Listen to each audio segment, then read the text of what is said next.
pequeno passa pela situação em que a criança quer dormir junto na mesma cama? Daqui a pouquinho vamos conversar com a psicóloga Rosilene Gesualdo sobre esse comportamento e as consequências dele. Mas antes, conheça 3 famílias. A primeira é a do Murilo. Olha só que bonitinho. Desde 1 mês de idade, ele dorme sozinho no bercinho em quarto separado dos pais. Para os pais, dessa forma, ele está seguro e dá tranquilidade. Diferentemente de outros 2 casos que a gente vai ver agora. Vamos ver. Nos primeiros dias de vida, Miguel já dormia no quarto da mãe. Ele cresceu e nada mudou. É só a Viviane começar a arrumar a cama que o filho já busca um espaço no colchão.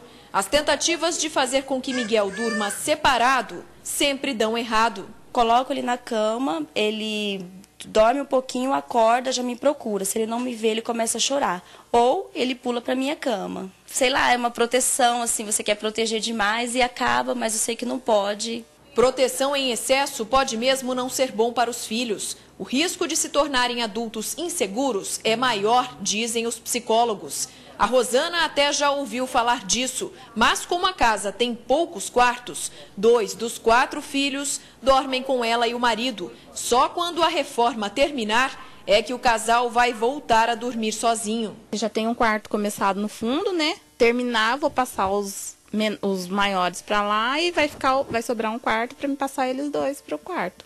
Os psicólogos recomendam, desde os primeiros meses de vida, a criança precisa ser acostumada a dormir separada dos pais. É o que acontece aqui na casa da Laura e do Walter. O Murilo dorme no bercinho dele desde 1 mês de vida.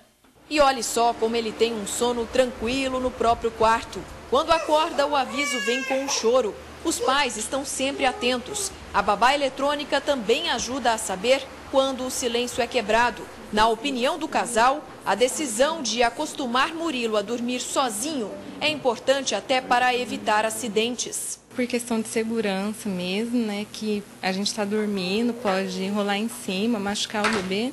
E também por questão de privacidade, né? Do casal, o momento que a gente tem para conversar, né? Para ficar junto, que é a hora de dormir mesmo. Você escuta o choro, dá vontade de ir lá buscar, trazer para dentro do quarto. Às vezes você pega um pouquinho, traz, mas você tem que ser firme, tem que ser forte e falar não.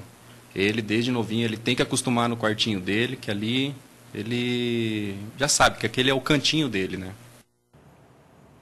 E aqui no estúdio eu converso agora com a psicóloga Rosilene Gesualdo, terapeuta familiar. Boa tarde, Rosilene. Boa tarde. A gente viu o depoimento do pai do Murilo, né? Pode não soar muito bem aos ouvidos dos pais ser firme com uma criança de apenas alguns meses de vida. Mas é essa orientação mesmo? Tem que ser decidido, firme, até com o bebezinho? Vamos pensar em firmeza como limite, como expressão de desenvolvimento. Né? Até 3 meses, essa criança ainda tem uma oscilação muito grande de horários, mas a partir dos 3 meses é interessante sim que ele tenha o seu próprio quarto, o seu próprio espaço, porque isso é um processo de formação dele, de percepção de mundo, o que vai caracterizar o próprio desenvolvimento dele. Então, desde muito pequenininho mesmo, de bebê, fica gravado no subconsciente essa questão de estar muito protegido pelos pais? Fica. E a gente brinca que sempre a culpa é da sogra, né? Porque pegou antes da hora, levou para a cama, paparicou, fez dormir no colo e depois essa criança vai conseguir tudo chorando. O choro vai ser a moeda. Ele aprende que ele tem uma tática ali, né? Eu falo que essa informação é salva no computador, né, no cérebrozinho, e isso vira moeda de negociação. Eu quero ir para o shopping, eu choro. Eu não quero ir para a escola, eu choro. Eu quero um namorado novo, eu choro. Então, além da chantagem pelo choro, quais outras consequências que essa permissão de dormir junto com os pais, à medida que vai crescendo, que o tempo vai passando, pode ocorrer? Quais podem ocorrer, né? O choro é a coisa mais leve que a gente acaba administrando, mas existem questões de privacidade, de desenvolvimento, de independência, de segurança, né, que a criança passa a incorporar isso no comportamento. Então, uma criança de 3 meses é diferente de uma criança de 5 anos.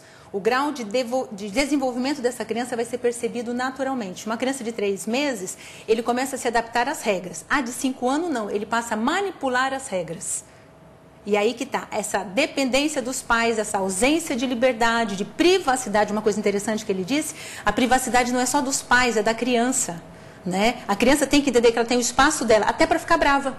Estou bravo, eu vou para o meu quarto. Quer dizer, você pode manifestar a sua Sim, ira, com mas certeza. lá dentro do seu espaço, Lá né? dentro do sem, seu sem espaço. incomodar as outras pessoas. Sim, sim. Agora, quais as dicas para os pais que estão nos assistindo e estão aí nessa peleja para tentar colocar a criança para dormir? E essa chantagem com choro é uma coisa difícil, né? E não tem outra receita, não. Você tem que aguentar um pouco o choro no começo, né, Rosilene? A questão maior é dos pais. Os pais têm uma resistência maior a essa mudança. O problema é que a casa tem uma dinâmica, hoje as nossas casas, de sono muito tarde. Então, nós desaceleramos por volta das 22, 23 horas. E as crianças precisam de 9 a 10 horas de sono. Então tem que mexer aí também. Tem que começar mexer a pôr aí. para dormir mais cedo. Isso. A casa tem que entrar em clima de cama. Então existe o trabalho antes do sono, banho, comida, conversa, desligar, não joga, não toma mais chá, não toma café, não toma chocolate. Então a gente vai desacelerando. Então antes de dormir, aí tem o ritual do dormir. Vamos escovar dente, colocar pijama, arrumar a nossa cama, conversar sobre o dia, fazer a oração, né? Você faz todo o processo, é o ritual de dormir. Então antes, durante o processo e depois. Apagamos as luzes, boa noite, amanhã a gente conversa mais. Chorou, eu volto, não acendo mais a luz. Eu converso e digo, mamãe está aqui. Nós estamos tirando casos de terror noturno, de patologias. Né? Nós estamos citando apenas casos de manha, de dominação, de manipulação.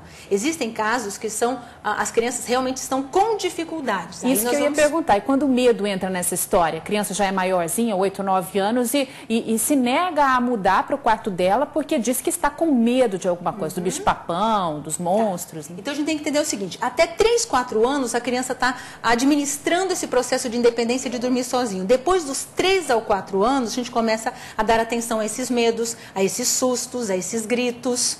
Né? Aí precisa analisar isso. Aí também. precisa analisar. Mas assim, a referência até 2, 3 anos é que ele durma de 6 a 10 horas ininterruptas. Se está tendo intervalos neste sono, alguma coisa está acontecendo.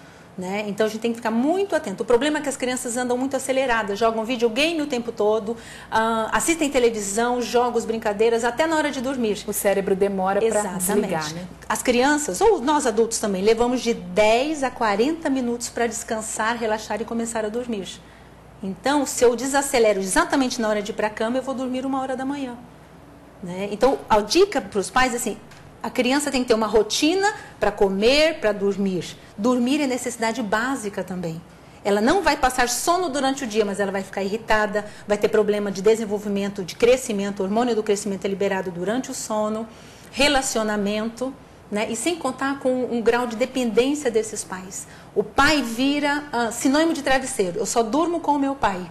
Aí fica complicado. Né? Aí restringe a vida dessa criança. Tá certo, Rosilene. Obrigada pelas informações. Boa tarde para você.